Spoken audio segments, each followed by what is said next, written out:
Award show होने वाला है अयोध्या में। बहुत बड़ी बात है कि अवार्ड शो अयोध्या में होने जा रहा है और अभी जो है ट्रेंडिंग टॉपिक है अयोध्या भी, और बहुत सारे लोग वहाँ पर जा रहे हैं विजिट करने के लिए। क्या कहना चाहेंगे? सबसे पहले अवार्ड शो के बारे में बताइए, किस तरह का अवार्ड होने वाला है और कब आप लोगों ने डिसाइड किया कि इसको अयोध्या में किया जाना चाहिए? सबसे पहले तो छत्रपति जी महाराज की इस पावन धरती को बारंबार प्रणाम। आप सभी को अयोध्या की तरफ से प्रभु श्री राम का बहुत बहुत आभार, बहुत बहुत धन्यवाद। हम अयोध्या की धरती से यहाँ पर आए हैं। इसका एकमात्र उद्देश्य है कि जितनी भी अपनी भारत की भाषाएं हैं, चाहे अवधी हो, चाहे ब्रज हो, चाहे भोजपुरी हो, उन सबको एक सम्मानजनक स्थिति में हम कैसे उनको पूरी दुनिया के सामने ला सकें, ये उद्देश्य है। अयोध्या महोत्सव विगत 17 वर्षों से होता रहा है। उसका उद्देश्य यही रहा है कि अपनी अवध की संस्कृति, अवध की गरिमा, अवध की महत्ता और आसपास की जो हमारी सन्निकट का क्षेत्र है जिसको हम उत्तर प्रदेश कहते हैं, उन सबको हम उस मंच पर एक स्थान दें। उसी क्रम में चूँकि भोजपुरी हमारे यहाँ भी सुनी जाने वाली है और उसके जो चलचित्र हैं वो देखे जाने वाला एक बहुत बड़ा वर्ग है, तो इस नाते हम लोगों ने एक निर्णय लिया, एक वहाँ पर व्यवस्था बनाई कि हम भोजपुरी सिनेमा जगत के जो हमारी स्टार हैं, जिनकी वजह से हम सब मनोरंजन करते हैं और वो अपनी भाषा को उन्नत करते हुए और विश्व स्तर तक लेके जा रहे हैं, उनको वहाँ पर सम्मानित किया जाए। इसी को लेकर के हम लोग भोजपुरी सिने अवार्ड, जो अयोध्या के नाम से, राम जी की धरती पर अयोध्या भोजपुरी सिने अवार्ड के नाम से हो रहा है, वो 29 दिसंबर को वहाँ पर प्रस्तावित है।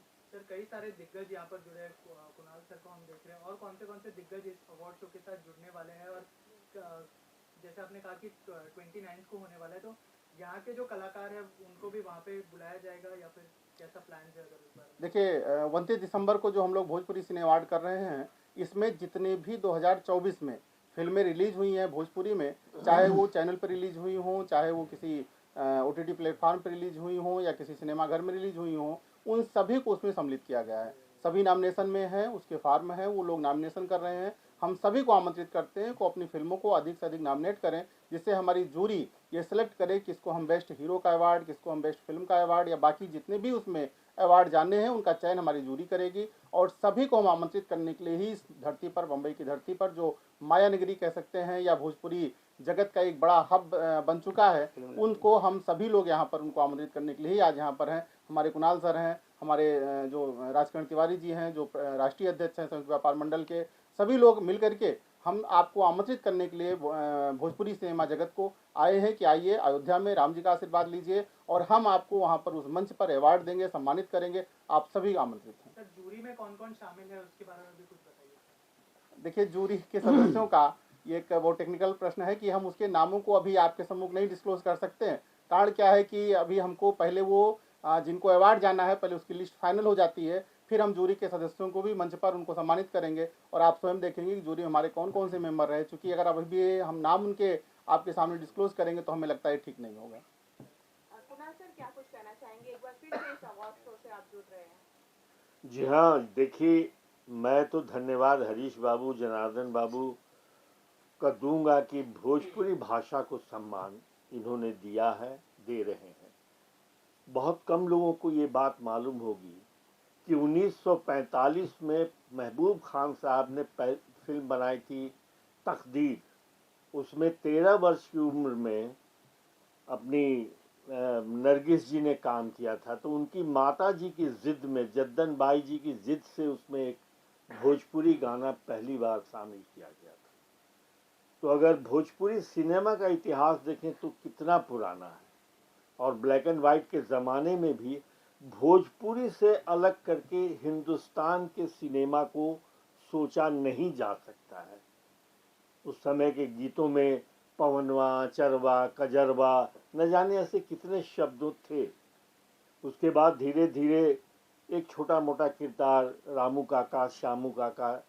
लेकिन आज भोजपुरी, और मुझे खुशी भी है और कभी कभी दुख भी होता है कि जब मैं नायक था तो उस समय हमारी भोजपुरी सिनेमा बड़ी बड़ी हिंदी फिल्मों को टक्कर देती थी, और 75 हफ्ते, 50 हफ्ते और 25 हफ्ते एक एक थिएटर में हमारी फिल्मों ने, चाहे गंगा किनारे मोरा गांव लीजिए, बैरी कंगना लीजिए, दुल्हा गंगा, न जाने कितनी फिल्में वो चलती थी। मगर आज दुख इस बात का है कि हम बड़े सिनेमा, बड़े पर्दे के सिनेमा को आज हम छोटे पर्दे पे ले आए हैं। ये दुख कुणाल, जिसने अपनी ज़िंदगी भोजपुरी सिनेमा में गुजारी, उसको इस बात का है।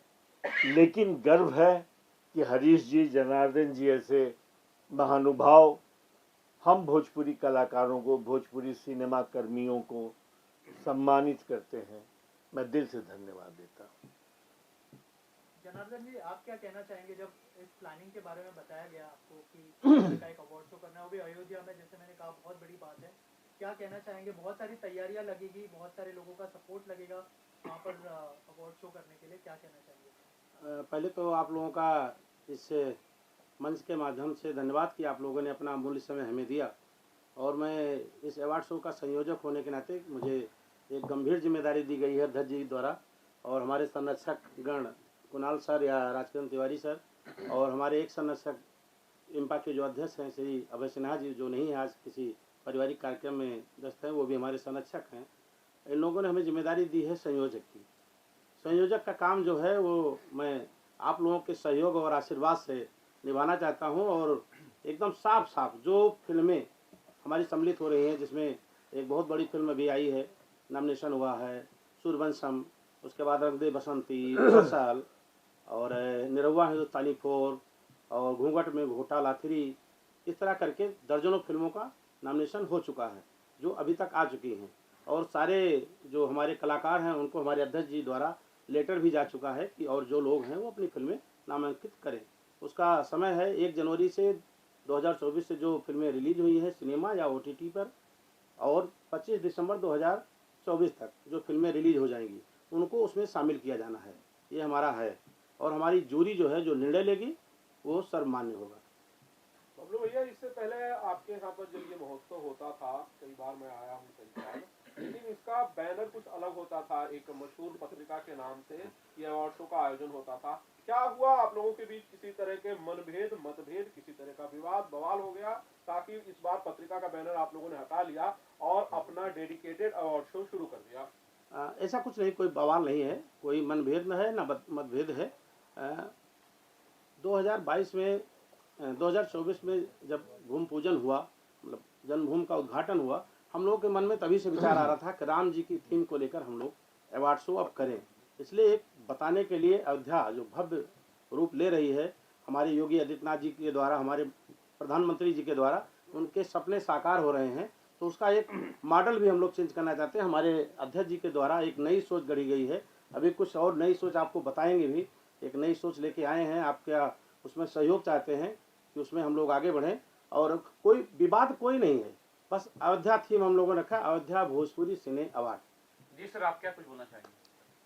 निश्चित रूप से जो प्रश्न आपने किया है, एक रामचरितमानस की एक पंक्ति हमको याद आ रही है कि गुरु गुरु गृह पढ़न गए रघुराई, अल्पकाल विद्या सब पाई। निश्चित रूप से जो हमने इस भोजपुरी सिने अवार्ड को लिया, तो हमारी इस इंडस्ट्री में कोई जानकारी नहीं थी। सरल सलील के लोग हमसे मिले और हमें बहुत ज़्यादा उस पत्रिका के बारे में, या हम लोग बहुत बचपन में उसको छिप करके उस पत्रिकाओं को पढ़ते थे, एक ऐसी पत्रिका होती थी, तो उसको हमने उनके साथ शुरू किया। लेकिन हमको लगा निश्चित रूप से कि इसको और बड़ा मंच मिलना चाहिए और बड़ा इसको नाम मिलना चाहिए, क्योंकि अयोध्या महोत्सव हमारा विगत 17 वर्षों से हो रहा है। अभी हम लोग उसमें 2 वर्ल्ड रिकॉर्ड बना रहे हैं। 7000 कन्याओं का कन्या पूजन होना है, उसमें एक साथ सामूहिक रूप से 7000 महिलाओं का दुर्दुरिया पूजन होना है, यानी एक साथ अयोध्या की धरती पर 2 दिन के अंदर 2 वर्ल्ड रिकॉर्ड बन रहे हैं। तो निश्चित रूप से अयोध्या महोत्सव का जो प्लेटफार्म है वो हमें लगता है कहीं ज़्यादा बड़ा है, और जब हम किसी के साथ कोई काम शुरू करते हैं तो उसको हर आदमी बड़ा करने का प्रयास करता है। हमने उस काम को शुरू किया।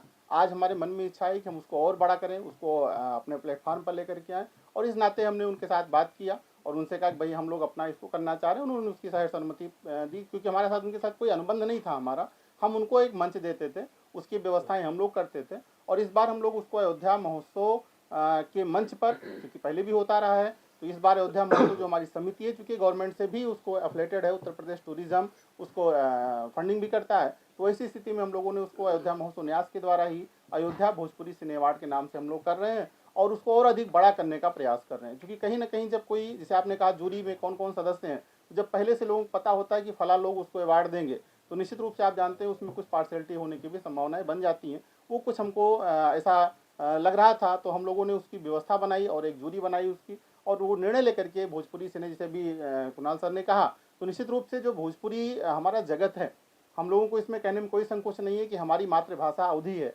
भोजपुरी हमारे बिल्कुल बगल की भाषा है, अवधी हमारी अपनी भाषा है, इसके अलावा जितनी भी वहाँ की बोली जाने वाली भाषाएं हैं, उन सब भाषाओं का जो एक समेकित स्वरूप निकल करके आता है, उसको हम कैसे और अधिक बड़ा करें, इस विषय को लेकर के हम लोग उस पर काम कर रहे हैं। और निश्चित रूप से इसको इस बार और अधिक भव्य और अधिक दूरगामी इसके परिणाम मिले कि अयोध्या में कैसे भोजपुरी के लोग आए, वहाँ पर इंडस्ट्री के लोग आए, वहाँ पर नई फिल्में बनाएं। उस उद्देश्य से भी हम लोग उसको अयोध्या के साथ सीधे जोड़ रहे हैं, क्योंकि वो पहले दिल्ली के साथ जुड़ा हुआ था भोजपुरी, अब उसको अयोध्या के साथ जोड़ रहे हैं कि अयोध्या में उसका हमारे यहाँ निवेश भी हो, योगी जी की मंशा भी है, वहाँ पर और विभिन्न प्रकार की इंडस्ट्रीज आए। तो भोजपुरी सिने इंडस्ट्री अपने आप में एक बड़ी इंडस्ट्री है और हम उस इंडस्ट्री को भी अयोध्या आने के लिए आमंत्रित करते हैं और उसी उद्देश्य से ये कर रहे हैं। सर, बहुत सारे जो भोजपुरी के सुपरस्टार है जैसे रवि किशन जी, मनोज तिवारी जी, क्या उनकी तरफ से कोई सपोर्ट मिलने वाला है या फिर उनकी उपस्थिति क्या हम इस अवार्ड शो में देखेंगे? निरहुआ जी की बात करें। निश्चित रूप से निरहुआ जी तो हमारे यहाँ 3-4 बार उसके पहले भी आ ही चुके हैं, अभी उनसे बात भी हुई है और रवि किशन जी से भी हमारी बात हुई है। सब लोगों ने कहा है कि बहुत अच्छा ये कार्य है, इसमें हम सबका जो भी गिलहरी प्रयास होगा हम लोग इसमें निश्चित रूप से करेंगे और अधिक से अधिक राम जी की। आज तो हम निसंकोच इस बात को स्वीकार करते हैं कि एक समय अयोध्या ऐसी थी कि जहाँ पर किसी के आने से लोग डरते थे। आज दुनिया के हर कोने का, यहाँ तक कि हम कह सकते हैं कोई ऐसा व्यक्ति नहीं होगा जिसके मन में अभिलाषा ना हो कि एक बार अयोध्या हम आएँ। अयोध्या में एयरपोर्ट नहीं था, आज वहाँ पर 2-2 फ्लाइटें मुंबई के लिए डायरेक्ट फ्लाइटें हैं। तो अयोध्या तो हर व्यक्ति आना चाह रहा है और ऐसी स्थिति में हम आप सबको भी आमंत्रित करते हैं, किसी बहाने आइए। 27 तारीख को हम लोग वर्ल्ड रिकॉर्ड बना रहे हैं, 26 तारीख को वर्ल्ड रिकॉर्ड बना रहे हैं और 29 तारीख को भोजपुरी सिने अवार्ड हो रहा है, जिसमें आप लोग उसको कवरेज भी करें और अयोध्या में राम जी का दिव्य विग्रह का उनका दर्शन करें और पुण्य भी प्राप्त करें। यानी दोनों काम एक साथ होगा, आपका जो काम है मीडिया का ये भी होगा और राम जी के दर्शन भी होंगे। इसके लिए आपको भी आमंत्रित करते हैं और निश्चित रूप से जितने भी बड़े स्टार भोजपुरी के हैं आपको अमूमन सब लोग वहाँ पर देखने को मिलेंगे। व्यापार मंडल वाले सर से मेरा सवाल है, भाई साहब फिल्मों का अवार्ड शो है, अयोध्या में हो रहा है, व्यापार मंडल इसे कैसे सपोर्ट करता है या इसकी क्या योगदान, इसका कोई भूमिका है इसमें? सारी भूमिका किसी चलो बताइए। ठीक है, ऐसा है। मैं राजकरण तिवारी, संयुक्त व्यापार मंडल का राष्ट्रीय अध्यक्ष। मैं एक ही चीज़ कहना चाहूँगा कि हमारे उत्तर प्रदेश के प्रदेश अध्यक्ष माननीय हरीश श्रीवास्तव जी, जो संयुक्त व्यापार मंडल के अध्यक्ष हैं, और हमारे राज्य संगठन मंत्री मिस्टर जनार्दन पांडे, और इस पूरे ग्रुप में करीब 5 करोड़ व्यापारी जुड़े हैं जो 14 राज्यों में हैं। और हमारे हरीश श्रीवास्तव जी भी एक भारत संघ के एक बड़े नेता और भारतीय जनता पार्टी के बड़े लीडर होने के साथ साथ में एक व्यापारी भी हैं। तो आप यही समझ लीजिए कि ये जो समागम भोजपुरी हो रहा है, ये हमारे सारे व्यापारी भाइयों के सहयोग, सपोर्ट और आप सबके आशीर्वाद से ही हो रहा है। तो इसमें पूर्ण रूप से हमारा यही कहना है कि जो कुछ भी है हमारे प्रदेश अध्यक्ष जी ने कहा है और हमारे राज्य संगठन मंत्री ने कहा है, उस पर हम मोहर लगाते हैं कि वो चीज़ व्यापारियों और सब लोगों के मिलजुल के प्रयासरत ही हो रहा है। व्यापारी तो बबलू भैया भी हैं जी, बिल्कुल, मैंने तो कह दिया भाई, मैं जब हमने उस चीज़ पे मोहर लगा दी ना, हम उनके राष्ट्रीय अध्यक्ष होने के नाते हमने संक्षिप्त में मोहर लगा दी कि हम सब लोग तन मन धन तीनों से अध्यक्ष जी का सहयोग है। पंडित जी, आप व्यापारी नहीं हैं, आप तो फिल्म मेकर है, डायरेक्टर है। कुणाल जी ने कहा कि भाई एक चीज बड़ी अचुभती है कि फिल्में थिएटर में अच्छा करती थी, अब नहीं कर पा रही हैं। आपको इस बात का, आपको भी दुख जरूर होता होगा। लाल बाबू भैया। हाँ, होता है। पहले तो मैं अयोध्या भोजपुरी सिने अवार्ड हमारे जनार्दन जी, हरीश जी, अध्यक्ष जी, इन लोगों को बहुत बहुत शुभकामनाएं देता हूँ। कुणाल भैया, चंदन जी, सबको बहुत बहुत शुभकामनाएं देता हूँ। और रही बात आनंद जी, आपने भोजपुरी सिनेमा थिएटर के लिए बोल रहे थे, दुख तो होता है सर, लेकिन प्रयास है। रोके 2 मिनट। हाँ, आइए, चालू है, बोलिए। तो है, ऐसी नहीं है, भोजपुरी सिनेमा अच्छी बन रही है। एक्चुअल थिएटर भी बहुत हमारे यहाँ कम है, लेकिन उसी थिएटर में हिंदी सिनेमा भी अच्छी बिजनेस कर रही है। लेकिन कुछ हम हो सकता है हम में कमियाँ हों, जो हमारे ऑडियंस चाहते हम नहीं दे पा रहे हैं। इस कारण से ही हो सकता है जब भोजपुरी ऑडियंस हमसे दूर चली गई है। और आपको हम एक बात और बताएं, अभी हमारे माननीय प्रदेश अध्यक्ष हरीश श्रीवास्तव जी ने अभी मुझे बताया कि अध्यक्ष जी अभी 5 फिल्में मैं करने जा रहा हूँ, मैंने मूड बना लिया। हमने कहा चलिए बहुत अच्छी बात है। तो ऐसा नहीं है। मैंने कहा आपसे कि उत्तर प्रदेश, मध्य प्रदेश और बिहार, ये 3 स्टेट में अभी जितने भी उत्तर प्रदेश के सबल लोग हैं, अभी मैंने अपने ग्रुप में कल बैठक के बाद ही अपने सब व्यापारियों को निवेदन किया है कि आपके राष्ट्रीय अध्यक्ष का निवेदन है कि आप लोग जो है इस भोजपुरी सिनेमा सिस्टम को आगे बढ़ाइए और इसमें आप लोग अगर जो जागरूक हैं आप आइए, मैं खुद आ रहा हूँ। क्योंकि उनकी जो विश्वास है जिस तरह मैंने अपने व्यापारियों के लिए लड़ाई लड़ी है विधानसभा से लेके और दिल्ली तक, तो उनको 100% भरोसा है। अभी लाखों लोग इसमें आएंगे, अभी पिक्चरें बनाएंगे और आप देखिएगा इसका ग्राफ कितनी तेजी से बढ़ता है। एक नया विषय है जो हरीश जी बोलेंगे, वो आप लोगों के लिए एक ब्रेकिंग न्यूज़ है। वो मैं चाहूँगा कि हमारे अध्यक्ष जी, महोत्सव के अध्यक्ष, अवार्ड के अध्यक्ष, वो जरूर बोलें। बोलिए।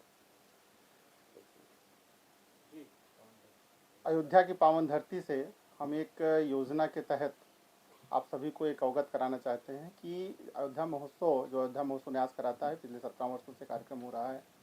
हमारी एक इच्छा है और एक संकल्प भी है कि हम अयोध्या से एक यात्रा लेकर के आपकी इस जो छत्रपति शिवाजी की नगरी है, यानी मर्यादा पुरुष पुरुषोत्तम राम जी की नगरी से जो इतिहास पुरुष छत्रपति जी हुए हैं, इन दोनों की धरतियों को एक दूसरे से हम कैसे जोड़ें, इसकी एक भावनात्मक अपील को लेकर के राम जी के नगरी से, राम जी के मंदिर का प्रसाद, उनकी रज लेकर के हम जो अपना थल मार्ग है उसके द्वारा बम्बई तक 4 दिवसीय एक यात्रा करेंगे और उस यात्रा के पश्चात अयोध्या महोत्सव का एक छोटा स्वरूप 3 दिवसीय बम्बई यानी आपकी इस नगरी के अंदर भी हम लोग करने जा रहे हैं। उस कार्यक्रम को मार्च के महीने में, यानी अयोध्या से बम्बई, और फिर बम्बई से कैसे हम अधिक से अधिक लोगों लेके जाकर के अयोध्या की जो अपनी इंडस्ट्री है भोजपुरी, उसको आगे बढ़ाएं और अयोध्या की जो महत्ता और गरिमा है, उसका जो प्रसाद और आशीर्वाद है, वो बम्बई तक लेकर के आएँ। ये संकल्प हम लोगों ने लिया है और वो मार्च के महीने में करने जा रहे हैं। आप सब उसमें आमंत्रित हैं।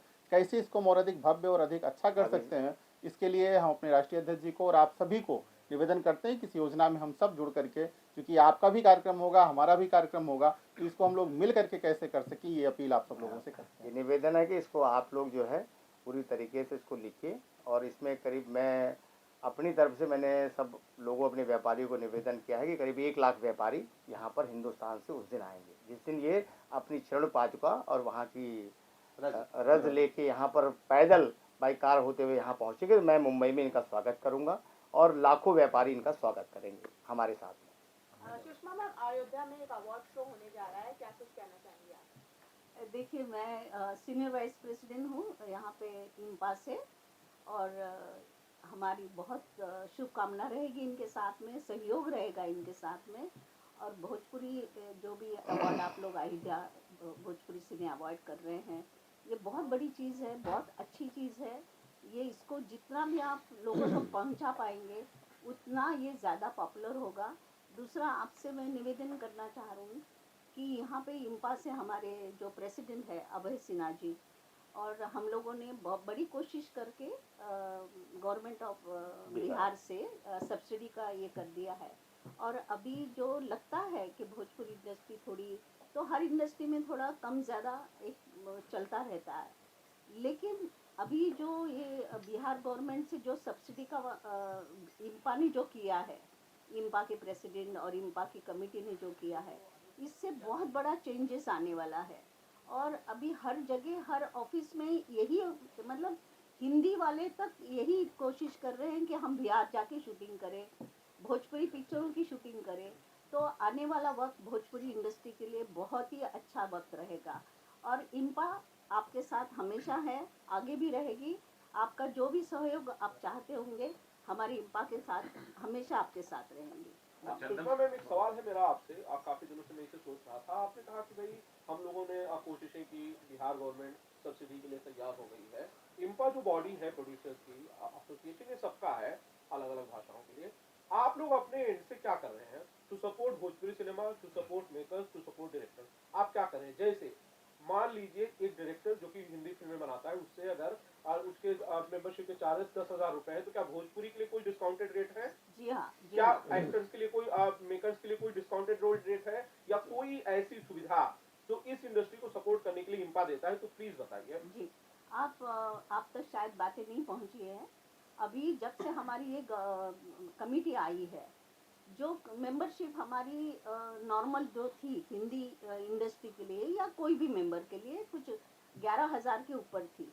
अभी भोजपुरी के हमारे भाई लोग जो है वो 5,000 to 6,000 में हमारी मेंबरशिप है उनके लिए, तो उनके लिए 50% कर दी है। मतलब आप ये सोचेंगे, और जितनी भी एसोसिएशंस आज इंडिया में है, सबसे ज़्यादा मेंबर भोजपुरी के सिर्फ हमारी इंपा में है। तो आज वो क्यों है कि हम उनके साथ खड़े हैं। आज उनके लिए हम केसेस लड़ते हैं। आप यकीन नहीं करेंगे आज कितने केसेस हैं जो इम्पा भोजपुरी इंडस्ट्री के लिए भोजपुरी प्रोड्यूसर्स के लिए लड़ रही है। कोई एसोसिएशन ऐसा नहीं करती है जो इम्पा कर रही है। दूसरा, आप जो कह रहे हैं कि उनके लिए रेट की बात जो आपने करी, आज इम्पा ने ऐसे कुछ बना लिया है कि कोई रेट इंडस्ट्री में किसी को भी लागू नहीं है। आज अगर आप चाहते हैं कि 5 लाख का कोई आदमी लेना है और आपको वो आदमी 500 रुपये में काम करने के लिए आपके पास तैयार है, आप एक कॉन्ट्रैक्ट कर लीजिए, उससे साइन ले लीजिए। इतना ही है कि उसका जो भी 500 रुपये आप कमिट करेंगे वो शाम को उसके बैंक में पहुंचना चाहिए। तो ये इतना जो इम्पा ने किया है शायद ही कोई एसोसिएशन ने किया है। तो इससे और बड़ा इम्पा से ज़्यादा तो और इससे ज़्यादा और क्या कर सकते हैं। फाइनली चंद्र सर, आप क्या कुछ बोलना चाहें और कैसे जुड़े इससे? ये सबसे पहले तो आप सभी को नमस्कार, जो भी चैनल के माध्यम से देख रहे हैं। ये बहुत ही गर्व की बात है कि भोजपुरी को आगे बढ़ाने के लिए ऐसे हमारे साथ दिग्गज लोग जुड़ रहे हैं और सपोर्ट में इम्पा है। बाकी बबलू भैया तो मेरे बहुत अच्छे मित्र हैं और इससे मैं हर तरीक़े से जुड़ा हूँ, शुरू से लेकर लास्ट तक। और कोशिश हमारी रहेगी कि आप करवाएं और इसको बहुत अच्छा बनाएं ताकि लोगों को लगे कि हाँ एक हुआ। ओके, लास्ट कोई सवाल किसका? लास्ट वन बस। सर, मीडिया के लिए आप कह रहे हैं इनवाइट किया है आपने, तो कौन सा चार्टेड पेमेंट रहेगा क्या? कि अयोध्या आने के बाद आपकी सारी व्यवस्था, वहाँ रुकने की, दर्शन करने की, भोजन की, प्रसाद की, वो सारी व्यवस्था अयोध्या महोत्सव न्यास करेगी। वीवीआईपी दर्शन। अच्छा, बहुत बहुत शुक्रिया सब लोग का। Thank you. Chartered friend